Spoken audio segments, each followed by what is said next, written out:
turma, sejam bem-vindos para mais uma análise do Forex. Hoje a gente teve uma movimentação ali um pouco mais lenta, né? Um pouco mais lenta, a gente segue naqueles movimentos de correção.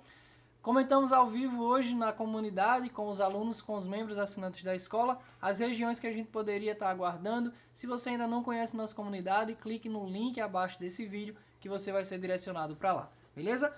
Espero que vocês participem um pouco mais desse conteúdo. Realmente é um conteúdo bem bolado para vocês, para ajudar no processo vocês a acelerar o seu aprendizado. Então deixa teu comentário, curte, compartilha, tira a tua dúvida, participa desses estudos, porque isso com certeza ajuda tanto vocês quanto a gente aqui a continuar entregando esse conteúdo. Beleza? Então sem mais delongas, vamos para o gráfico.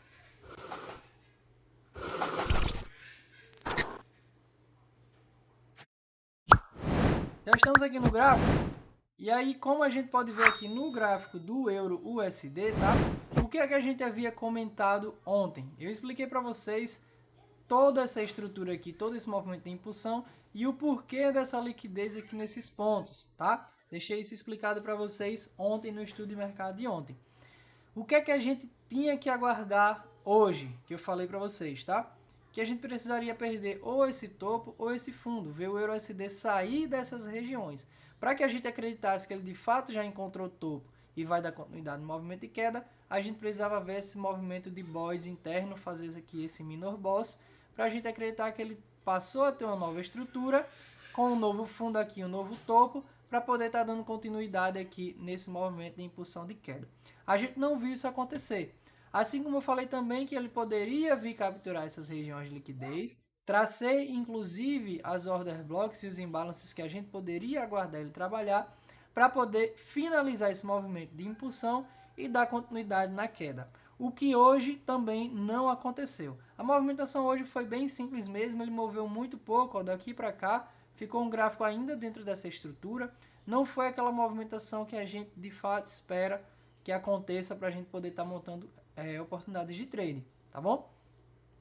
Daí o que acontece? Existe também a possibilidade dele já ter encontrado fundo aqui, talvez por isso o movimento de tanto respiro, tanta demora, apesar de que esse movimento aqui de alta ele tem muita cara de mitigação, por isso esses movimentos com pouca volatilidade, então sigo acreditando que ele pode capturar topo ali de liquidez para poder dar continuidade nesse movimento. Tranquilo? Para o EURUSD segue sendo essa análise, a gente não teve muita movimentação, então precisamos aguardar que ele saia dessa estrutura, tá? Ou que ele vai capturar os topos, ou que ele de fato venha perder fundo fazendo essa movimentação aqui de boys para posteriormente capturar essa liquidez aqui dos fundos. Tranquilo? Falando agora em relação aqui ao USD-JPY, o que é que eu falei para vocês ontem também, galera? Que primeiro ativou uma situação de trade aqui nessa região de 50% desse imbalance, que inclusive bateu o take hoje, então isso foi muito massa. O problema é que não deu para segurar esse trade, porque esse trade ele foi ativado na sexta-feira. Como vocês sabem, sexta-feira fecha o pregão, fecha o mercado, e a gente só tem abertura novamente no domingo. Então foi um trade que de fato veio buscar aqui ó, 1 para 4.3, mas que não deu para a gente surfar todo esse movimento. Hoje, na abertura do mercado, até fiquei analisando aqui algumas situações da gente poder pegar aqui nessa região e dar continuidade, mas de fato a gente não teve uma certa clareza. O que a gente consegue identificar agora? Primeiro, começa a violar esses fundos aqui, capturar essa liquidez. O que a gente queria, o que era o ideal, que ele perdesse isso aqui, ó, trabalhasse abaixo para a gente ter uma nova estrutura. Entendeu? Para quê? Para ele retestar, dar continuidade aqui na captura desse equal lows. Tranquilo? Ou até mesmo ele vir buscar uma região aqui mais descontada para poder dar continuidade nesse movimento de alta quebrando o topo. Tá bom? A gente no USDJPY tem toda essa região aqui macro que precisa de correção. Eu não acredito muito, galera, que ele vá de fato perder isso tudo. Acredito que ele possa segurar no meio do caminho, mas é algo que a gente vai precisar analisar aqui na micro. A gente vai precisar ficar de fato de olho muito atento nessa região micro. Aqui a gente conseguiu enxergar mais nitidamente esse fake shock, porque ele precisava vir trabalhar uma região um pouco mais descontada. Eu sigo acreditando na captura desses fundos, desse equal lows, para vir buscar uma região de liquidez por aqui, tá? É onde eu acredito que a gente possa ter aí o euro, o USDJPY voltando ao fluxo de alta, indo perder topos, depois da captura disso aqui. Tranquilo? Olhando ali um pouco mais do cenário micro, vamos botar aqui no 3 minutos. a gente vai ver que de fato não teve uma ocasião muito nítida de trade.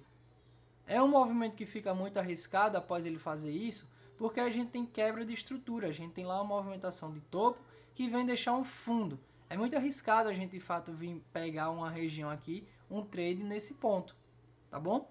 Porque isso aqui tudo pode ser inversão de fluxo para dar continuidade no movimento altista. Foi aquilo que eu disse a vocês, a gente precisava ver ele de fato sair dessa estrutura lá em cima até aqui embaixo para ter um movimento mais claro. Enquanto ele está trabalhando aí dentro, fica confuso da gente conseguir ter mais certeza nos movimentos. Isso aqui a gente consegue enxergar o que nesse ponto? Deixa eu colocar aqui num minuto. Porque o que é que eu quero dizer para vocês? Que de fato rola uma oportunidade de trade? Sim, mas que não é uma oportunidade tão nítida da gente pegar. Eu quero dizer isso para que você não pense, deixei passar um trade. Não, galera, não foi um trade que você deixou passar. Foi uma região que não é tão simples de pegar o trade, tá? Aqui a gente tem uma quebra de um movimento de mudança de caráter bem micro, como vocês podem ver. É um choque interno, tá? Depois desse choque interno, a gente passa a ter essa estrutura aqui, ó. Desse topo até essa região aqui de fundos, tá certo? Ele vem de fato retestar tudo isso aqui, foi sexta-feira, tá, galera? Ele vem retestar isso aqui, daí ele começa as movimentações de minor boss. O que é que ele faz aqui embaixo? Faz o choque interno. Aqui já é o primeiro ponto onde a gente consegue ver um minor boss. Volta para buscar liquidez lá. Faz um novo movimento aqui de minor boss, tá? Qual a estrutura que a gente passou a ter?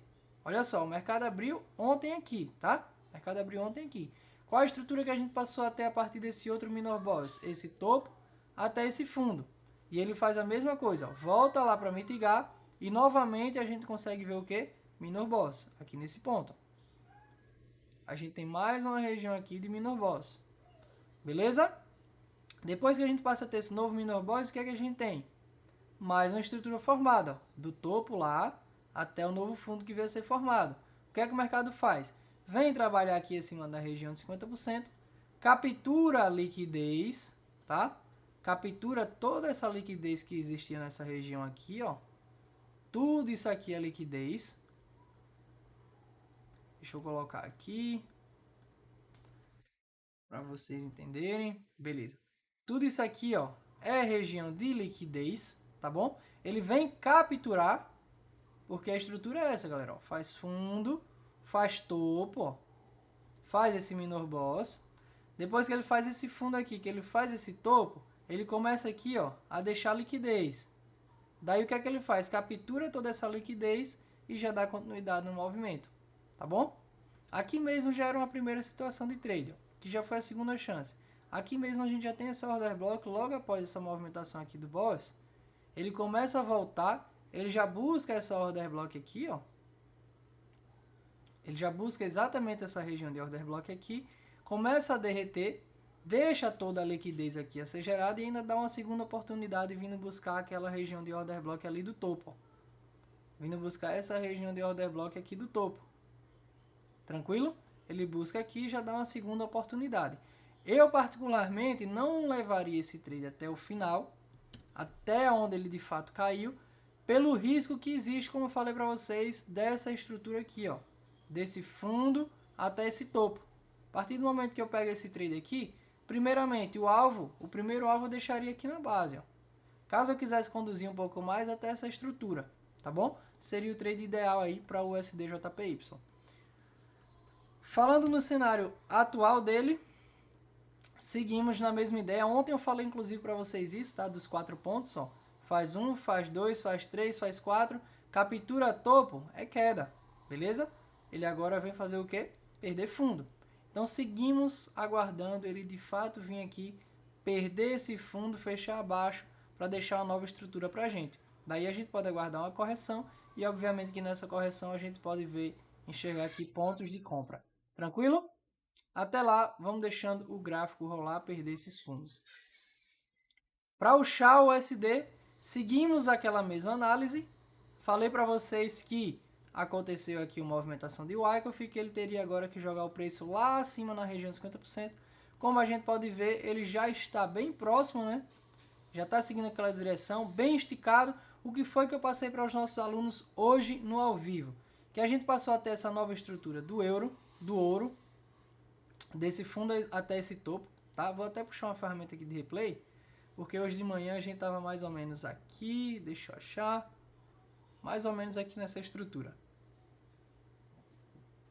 E daí o que foi que eu passei para os alunos? Que a gente tinha essa região, beleza? Que a gente tinha desse fundo aqui até esse topo, tranquilo? E que o ideal para a gente pegar trade seria ver ele buscar abaixo de 50% a região de order block para poder dar continuidade. Esse seria o ideal. Mas olha só, gente, olha o detalhe.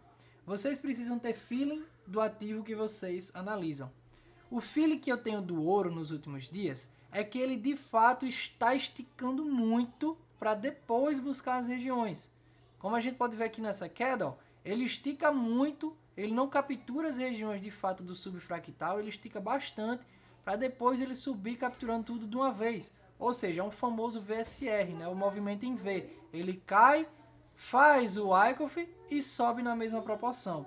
Devido a isso que foi que eu passei para os alunos, que galera, caso a gente veja aqui nas estruturas internas uma movimentação que deixe nítida uma compra para a gente, é válido que a gente compre, mesmo que eles não busquem 50%. Por quê? Ele pode ir capturar tudo lá em cima para depois ele descer capturando todas essas regiões aqui de liquidez que existe aqui abaixo. E foi exatamente isso que aconteceu. Quando eu passei a olhar aqui o 3 minutos, ele começa a acumular, ele deixa bastante liquidez aqui nesses fundos, tinha bastante liquidez aqui também nos topos. Como a gente sabe, quando o mercado ele tende a capturar primeiramente um lado para depois seguir para o outro. Então, se ele vem capturar os fundos, o que a gente aguarda é que posteriormente ele dê continuidade capturando os topos. E aí, quando a gente começa a avançar aqui, a gente começa a avançar, deixa eu puxar aqui de novo, que eu apertei no botão errado. Quando a gente começa a avançar aqui, ó, olha o que a gente consegue ver. Deixa eu até botar no fractal maior, vim aqui pro 15. A gente consegue ver que ele começa, olha lá, a capturar toda a liquidez. Então ele captura a liquidez desses fundos, não busca a região de 50%, tá? Devido à força do movimento lá em cima. E olha só o que é que ele começa a fazer. Deixa eu tirar aqui, deixa eu botar no 3 minutos, para mostrar para vocês. Que durante essa correção, olha só a estrutura interna, tá? A estrutura interna, ó, faz fundo, faz topo, faz fundo, faz topo, faz fundo. O que é que a gente consegue notar? Que a partir daqui ele começa a fazer choque interno. A gente começa a ter algumas movimentações aqui, ó, de choque interno. Nesse ponto, e depois ele ainda vem perder todo esse topo aqui, ó, dessa região macro. Tá bom? A gente consegue enxergar exatamente esse movimento. A partir disso, o que é que eu faço? Galera, estrutura nova. A gente passa a ter uma nova estrutura aqui no ouro. Por que eu puxei desse fundo aqui e não desse? Porque isso aqui já foi mitigado. Faz topo, faz fundo, essa estrutura foi mitigada. A gente tem esse ponto aqui que impulsionou o preço até lá, fazendo mudar o caráter dessas estruturas internas. Tranquilo? A partir disso, a gente tem essa região, a gente tem liquidez exatamente em 50%. Olha os 4 pontos, galera, novamente. 1, 2, 3, 4. Capturou aqui, fechou uma região de liquidez, é checkmate, galera. Olha lá. Na hora que ele vem aqui capturar essa liquidez, deixa eu voltar para 1 minuto. Na hora que ele vem aqui capturar essa liquidez, captura essa liquidez, trabalha 50% desse imbalance do 4 minutos, tá? Olha lá, exatamente esse imbalance aqui do 4 minutos. Ele busca essa região de imbalance, faz esse candlezão de rejeição, ó, rejection block, tá? O famoso rejection block. E olha só o que é que ele faz, galera. Ele vem buscar onde é que fica a liquidez do rejection block? 50%. É só puxar aqui, ó. Pega todo o rejection block, puxa ele, entrada em 50%, o stop aqui abaixo e o alvo lá no topo, na base da estrutura. Tradezinho aí que pagou 1 para 9, 1 para 10, né, praticamente. Eu compartilhei esse trade aqui na comunidade com os alunos. Foi um tradezinho rápido, o euro paga muito bem. Um trade que já deu para botar aqui, ó. Olha só o tanto que ele paga ó, nesse movimento. 416 dólares. Eu entrei com o meu contrato, mandei lá pra galera. Deu para botar em torno de uns 280 dólares no bolso com esse trade. Beleza? Falando na situação atual agora aqui para o ouro, o que é que a gente tem? a gente tem exatamente esse ponto, ele segue fazendo essa movimentação de alta, como vocês podem ver, a gente pode guardar a mesma coisa, galera. Uma situação aqui que deixe claro, ó, faça um topo, deixa liquidez aqui, induz essa liquidez, capturou, buscou aqui uma região, a gente pode pensar em compra até onde? Até ele trabalhar lá em cima, ó. Até ele conseguir trabalhar lá na região de 50%, que é o alvo macro que ele tem que buscar. Porém, não leva esse alvo até lá. A macro do ouro é queda, tá bom? Então não leva esse alvo diretamente até lá. Não pega, faz como eu fiz, pega o trade aqui na estrutura micro, alvo na própria estrutura micro. Porque como a macro é queda, ele pode buscar aqui uma região antes do que você espera e derreter tudo uma vez, esticar, fazer esse movimento rápido da mesma forma. Tranquilo? Então esse é o nosso estudo do mercado de hoje. Aguardo vocês amanhã. Curta esse vídeo, compartilha, comenta, clica no link, vem para a nossa comunidade, tem muita novidade vindo a partir dos próximos dias, beleza? Amanhã a gente se vê com mais estudo de mercado. Valeu!